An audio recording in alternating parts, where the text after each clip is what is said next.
Praise the lord. ప్రతిరోజు అనుదిన వాక్యం ద్వారా మీరెంతగానో బలపడుతున్నారని నేను ఆశిస్తున్నాను.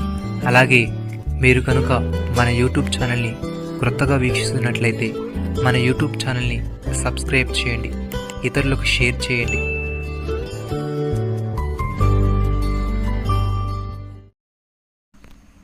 నా ప్రజలారా, నా మాట ఆలకించుడి, నా జనులారా నాకు చెవియొగ్గుడి.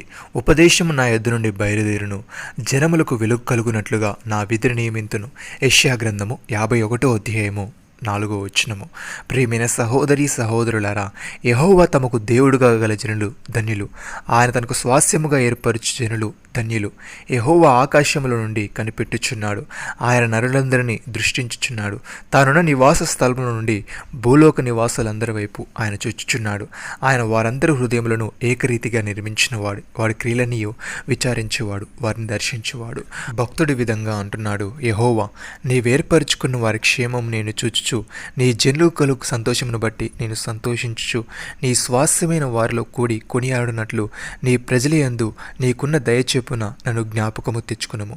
నాకు దర్శనమిచ్చి నన్ను రక్షింపము.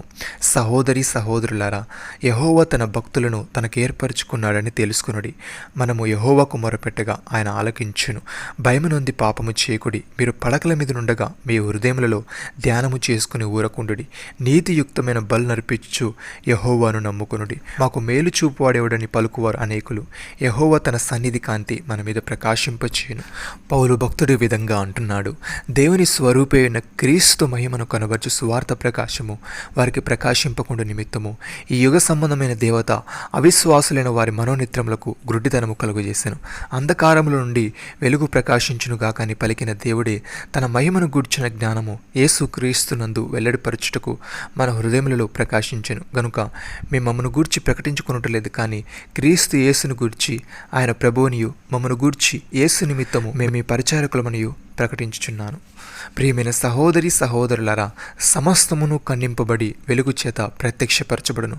ప్రత్యక్షపరచబడినదేదో అది వెలుగే కదా. అందుచేత నిద్రించుచున్న నీవు మేలుకొని మృతుల నుండి లేమ్ము, క్రీస్తు యేసు నీ మీద ప్రకాశించును. దినములు చెడ్డవి గనుక మీరు సమయమును పోనీక సద్వినియోగము చేసుకొనొచ్చు. అజ్ఞానుల వలె కాక జ్ఞానుల వలె నడుచుకున్నట్లు జాగ్రత్తగా చూచుకునుడి. ఇందు నిమిత్తము మీరు అవివేకులు కాక ప్రభు యొక్క చిత్తం ఏమిటో గ్రహించుకునుడి.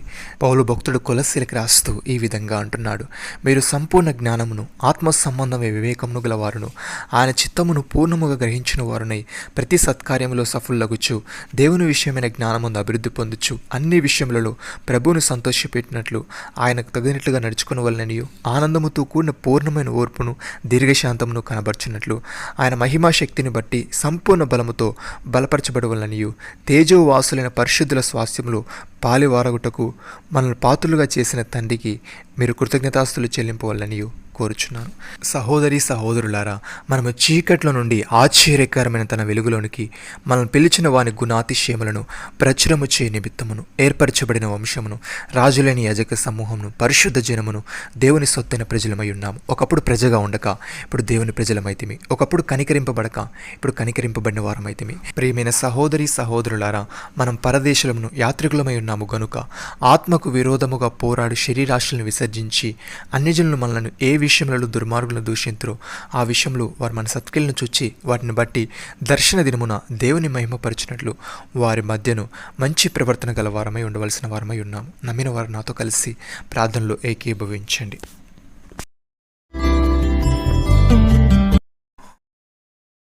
మమ్మల్ని మికిలిగా ప్రేమిస్తున్న మా ప్రియ పరలోకపు తండ్రి, నీవు మాకు దేవుడుగా ఉండి నీకు స్వాస్యముగా మమ్మల్ని ఏర్పరచుకున్నందుకు నీకు స్తోత్రములు తండ్రి. మేము చెవియొగ్గి నీ మాటలు ఆలకించి నీ యందు భయభక్తులు కలిగి జీవించే వారముగా ఉండటకు సహాయము దయచేయమని మేము సంపూర్ణ జ్ఞానమును ఆత్మ సంబంధమైన వివేకమును కలిగి జీవిస్తూ నీ చిత్తమును పూర్ణముగా గ్రహించే వారముగా ఉండటకు కృప చూపమని, నీకు మహిమకరముగా మా జీవితాలను మార్చమని మీరు మాకు ఇచ్చిన గొప్ప రక్షణ భాగ్యమును బట్టి మీకు వందనాలు చెల్లిస్తూ ప్రభువైన యేసుక్రీస్తు నామములో ప్రార్థిస్తున్నాము తండ్రి.